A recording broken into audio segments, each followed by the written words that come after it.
My relationship with my mother-in-law, Christine, has always been strained. Despite her mistreatment over the years, she's now asking for a significant favor from me. However, I'm seriously considering using the money for myself instead of fulfilling her request. Let me share my story. My mother-in-law has never treated me well, and the recent request she made comes after a history of disrespect. Even though she urged me to talk about my concerns before bidding me goodnight yesterday, she had called me a murderer among other hurtful things just a few days ago. She even told my daughter that she was good for nothing.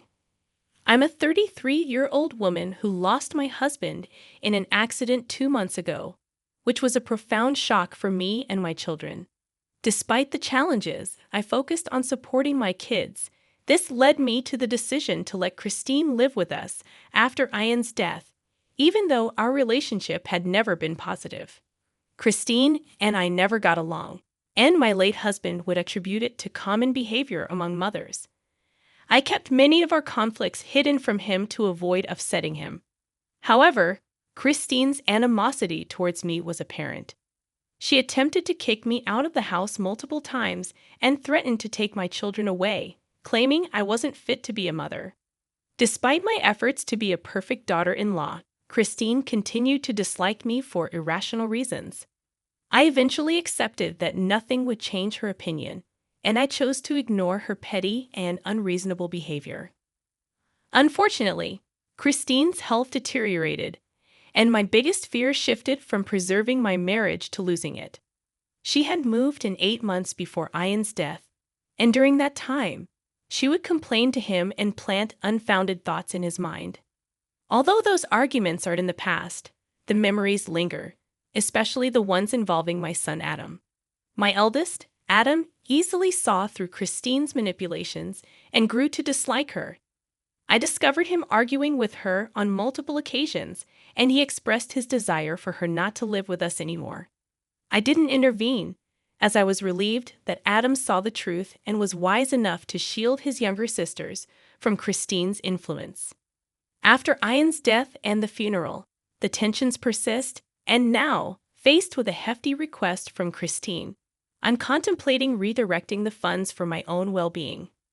Initially, I made the decision to ask Christine to move out, overwhelmed by the financial strain and the added responsibility of supporting another person. However, practicalities forced me to reconsider. Paying for a nurse to be with her in her own apartment was costly, and Ian had been opposed to the idea of placing her in an elderly home. Despite the challenges posed by Christine's presence, she did contribute by helping with cleaning and cooking, the latter being a point of contention as she claimed I was lacking in the kitchen.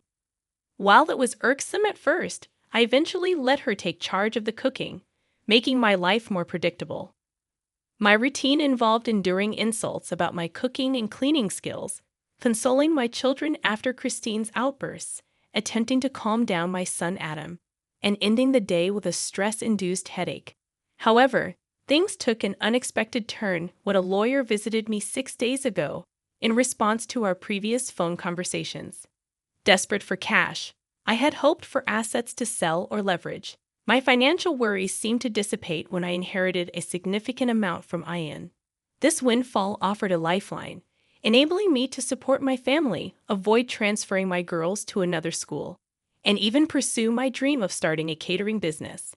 Excitedly, I shared the news with Adam, who, despite his joy, insisted on taking a gap year. Although I refrained from pressing the issue, I cautioned him not to disclose the newfound wealth.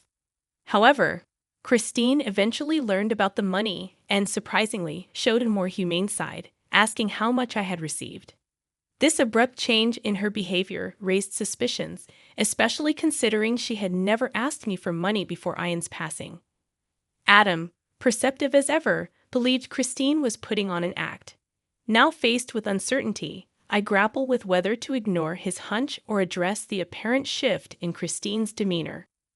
The idea of confronting her about the sudden interest in the money crossed my mind, but instead, I considered the option of moving her back to her house and resuming the expense of hiring a nurse. It begged the question, was this a prudent use of money?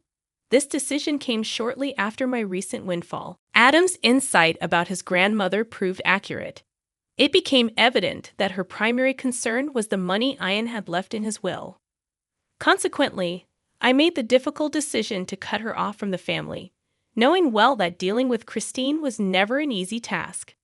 When I broached the subject of her moving out, explaining that it was better for both me and the children, and that she could receive the care she apparently needed from a nurse, Christine initially resisted. She expressed her contentment living with me. Despite a brief argument during the second discussion, I decided to drop the matter, considering her recent tolerable behavior. However, my trust in her was shattered when I went out 4 days ago. Engaging in the initial steps of establishing my catering business, I received the request to prepare homemade snacks for an acquaintance. Upon returning home with supplies, I discovered my bedroom in disarray. After some reflection and confrontation, it became clear that Christine had rummaged through my belongings in my absence. The audacity of her actions shocked me. When I confronted her, she refused to disclose her motives and denied taking anything specific. Although nothing seemed missing, I couldn't shake the feeling that she had been searching for something among the papers in my room. For the time being, my immediate concern was the violation of privacy rather than any tangible loss. I needed to focus on building my business, having successfully delivered the snacks and secured another gig. The mystery of Christine's actions would have to wait.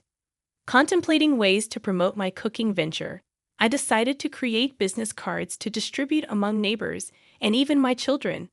However, my focus shifted back to the challenge of persuading Christine to move out. I approached her once again yesterday, expressing my need for personal space to concentrate on turning my cooking into a profitable venture.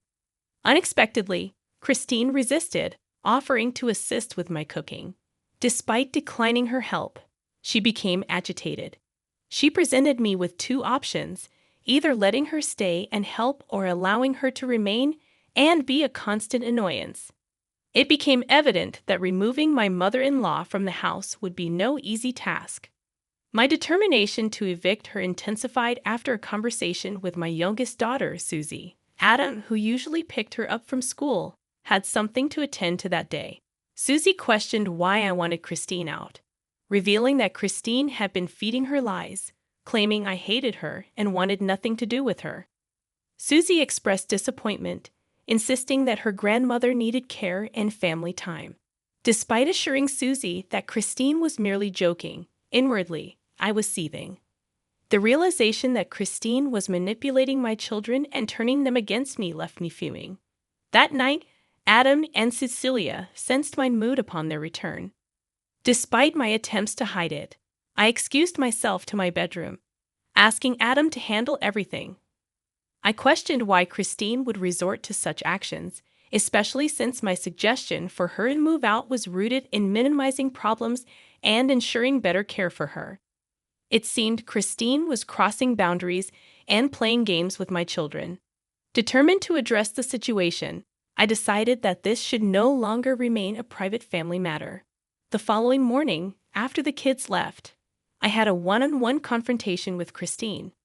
I informed Christine firmly that she would be moving out of the house, and I made arrangements for her to return to her former apartment, which fortunately was vacant. Despite her resistance, I reminded her that she was in my house now, as everything had been left to me and the children. I suggested she leave voluntarily, avoiding the need for me to force her out, which would result in a reduction of the financial support I was providing. Christine responded by hurling various insults my way, but I chose to ignore them. My focus was on her departure, and I was prepared to show my true colors and be perceived as heartless if it meant relieving myself of the burden she had become. She left before the children returned, and I concocted a story for them, explaining that Christine had chosen to live on her own for a while but would visit soon. Although I disliked lying to my children, I believed it was necessary. With Christine out of the picture, I felt a tremendous weight lifted off my shoulders. My plan was to dedicate all my attention to my children and my work moving forward. Update number 2 brought an unexpected twist. Just over a month after leaving the house, Christine returned, causing a scene and threatening trouble if I didn't allow her to stay in what she referred to as her son's house. To avoid further disturbance, I let her inside with the intention of understanding her motives. Christine asserted that she was here to stay and that no threats would force her out. Then she dropped the bombshell. She accused me of coercing Ian into leaving everything to me and the children, neglecting her entirely. She vowed to prove it, even if it meant going to court, and threatened to take away everything Ian had left. Her accusations left me bewildered. While I had considered the absence of Christine in the will, I chose not to question the lawyer at the time. Ian must have had his reasons for excluding his mother. Perhaps he didn't anticipate her outliving him, especially given her health condition. Nevertheless, I recognized that nothing could be altered in the will, and my empathy was proving challenging for my own well-being. I reluctantly allowed Christine to stay the night, assuring myself that her departure would be ensured the next day. My son, though unhappy with my decision, eased up when I explained that Christine's stay was only temporary. In contrast, Cecilia and Susie were delighted to see their grandmother. However, my reservations persisted, recognizing that Christine, despite her familial connection, lacked the qualities of a positive role model or a genuinely good person. The following morning, I was confronted with a heated argument between Christine and Adam. My daughters looked frightened, prompting me to intervene. Upon inquiry, I discovered that Christine was questioning Cecilia about Ian's will. Adam, who overheard them, intervened and told Christine to cease her line of questioning. In response, Christine raised her voice and threatened to evict both me and my son once she proved that I tampered with the will. Enraged by Christine's audacity and hurtful comments toward my children, I had reached my limit. I quickly ushered my children out of the house, driving all four of us to the courthouse to file for a restraining order against Christine. After dropping my children off at a cafe, I returned home to confront Christine, informing her of the legal action I had taken. I made it clear that her continued stay in the house would not matter once the restraining order was in place, and with that, I left her in the bedroom. About half an hour later, I heard her leave, relieved that she had at least the sense to comply. Christine proved to be all talk and no substance when faced with a firm stance. I finally enjoyed a week of peace of mind until Christine started excessively calling. Choosing to ignore most of her calls and even blocking her, I found some reprieve. However, she resorted to calling on the landline, and when I answered, it turned out to be the nurse taking care of Christine, informing me of her deteriorating health. Advised to take her to the hospital due to rising blood pressure, I faced yet another unexpected turn of events. I suspected that Christine's health crisis might be another ploy to manipulate me into taking her back, but I decided to verify. After accompanying her to the hospital, it became clear that her condition was genuine. For the first time since meeting Christine, I felt genuine pity for her. The doctor explained that she needed an extended hospital stay and 24/7 attention, and she lacked health insurance. However, the estimated cost of her treatment presented a dilemma. I had already allocated a significant amount of money I had left behind for my children's education and to build my business. If I used it for Christine's treatment, I have little left for my family. The only alternative was dipping into funds I had set aside, a decision I wasn't sure about. Balancing my responsibilities to my family and recognizing Christine as Ian's mother and the children's grandmother complicated matters. Feeling confused, I sought advice from others and provided an update. While Christine had caused trouble in my life, I couldn't easily abandon her. Update number 3 expressed gratitude for the advice received. Still perplexed, I discussed the situation with Adam, seeking his perspective. Surprisingly, he expressed hesitance to cover Christine's bills, considering the turmoil she had caused and might cause in the future. Shocked by Adam's response, I acknowledged my desire for Christine to recover, but questioned whether it was my sole responsibility to address her predicament. Despite this conversation, I remained conflicted about how to proceed. I pondered Christine's dependence on Ian and the passing of that responsibility to me. Eventually, I had a discussion with the doctor the next day. Reluctantly, I agreed to contribute to Christine's hospital fees. When I approached her, she looked worn and weary, but I remained steadfast in my decision. I made it clear that while I didn't want to cover her entire hospital expenses, I was willing to pay a substantial portion. The catch? She had to agree to leave me and my children alone. During a catering delivery, I overheard a client discussing a nearby state's senior care facility. Intrigued, I researched it and decided that once Christine recovered, that would be her new residence. Providing her with all the necessary details, I hoped she would consider the idea. However, Christine's initial silence gave way to lamenting Ian's death and resuming insults. Even on what could have been her deathbed, she showed no regard for me. Christine then demanded that I settle all the bills, justifying it by Anne being the one who earned the money. Asserting that the money was now mine, I criticized her stubbornness. The insults continued, but I remained unfazed, accustomed to her hurtful words. She attempted emotional blackmail, referencing my children and Ian, but I stood my ground. Considering leaving her fate to chance, Christine called me back, reluctantly agreeing to my conditions. Due to the restraining order, she couldn't approach me or my children anyway. Though Christine was discharged after 9 days, the doctor advised constant vigilance. For a week, she stayed with me and the children, and when the arrangements for her departure were finalized, she left without incident. I experienced a twinge of guilt, noticing a hint of sadness in Christine's eyes as she departed. Yet, I remained resolute in my decision. It was too late to turn back now. Nearly 2 decades into my marriage, Christine chose to treat us as a family only now. For once, her emotions were no longer my concern. Ensuring Christine received the remaining deposit intended for her landlord, initially allocated for a month's stay, I encouraged her to keep the money for emergencies. I also took on the responsibility of managing her finances, severing any further ties. When I inquired about the possibility of visits, Christine responded with a malicious laugh and a curt refusal. I found her answer satisfactory, needing only to concoct a suitable excuse when my children inevitably asked about their grandmother. Surprisingly, they didn't, and the weeks without Christine's presence were peaceful. I recently checked in on her, a gesture out to Ian, and learned she was not unwell. Adam, seeking guidance on his college plans, had indicated that he needed to figure things out. As someone who didn't follow the traditional college path, I found myself uncertain about advising him. On a positive note, my mini catering business thrived, bringing happiness to me and my children. With the hope of avoiding serious obstacles in the future, we continued our journey. The comments received from the previous story indicated a lack of satisfaction with how I handled the situation.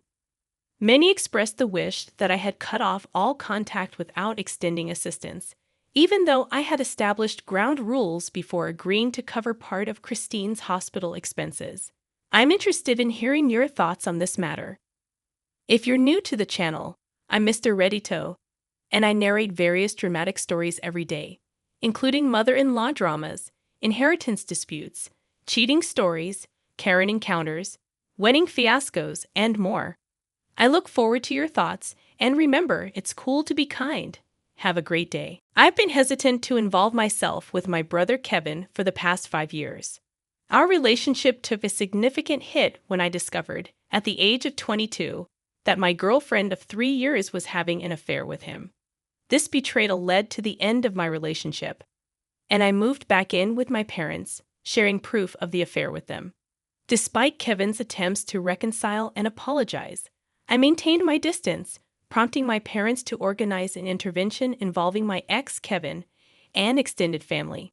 However, instead of fostering forgiveness, this intervention deepened my hurt and resentment. Unable to bear the pain, I eventually decided to cut ties with Kevin and my parents, except for occasional contact with a cousin due to my grandmother's health issues. Recently, during a visit to the hospital, I unexpectedly encountered Kevin. Though he expressed a desire to talk and reconcile, I feigned ignorance, leaving him emotional and distraught. Learning about Kevin's deteriorating mental health since our estrangement, my parents pleaded with me to reconnect with him, insisting that my support could alleviate his suffering. Despite their pleas, I adamantly refused, expressing my belief that Kevin's mental well-being shouldn't rest on my shoulders. My refusal led to Kevin attempting self-harm, which my parents attributed to my rejection. Faced with this distressing situation, I grappled with conflicting emotions, torn between the desire to protect my own well-being and the pain inflicted on my brother. In reflecting on my experiences, I struggled to reconcile the profound sense of betrayal with the familial bond we once shared. Despite external pressure and the genuine concern for Kevin's mental health, I find myself unable to forgive and rebuild a relationship that was shattered by his actions. In grappling with the aftermath, I question whether my decision to keep my distance makes me the wrongdoer in this familial saga. I have been in a relationship with my girlfriend, Janine, for 8 years. While our connection has been strong in many aspects, our intimate life has dwindled significantly over the past 2 years, reaching a point where we haven't been intimate for 4 months. Despite my efforts to address and resolve this issue, Janine has shown reluctance to seek medical help or engage in couples therapy. As we plan to move in together and buy a house, I expressed my concern about our intimate life, stating that I wasn't comfortable taking the next step without improvement in that aspect. This discussion stemmed from a prior agreement where Janine had acknowledged the need to work on our intimate life before moving forward. However, she hadn't made any efforts or taken any actions during that year.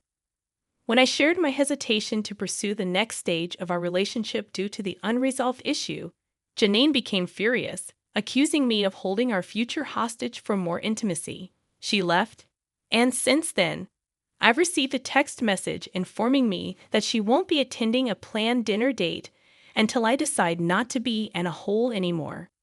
While I believe my concerns are valid, I'm now questioning if I am the one at fault for halting our plans and potentially jeopardizing our future together. Am I the a-hole for prioritizing our sexual compatibility before committing to buying a house and taking our relationship further?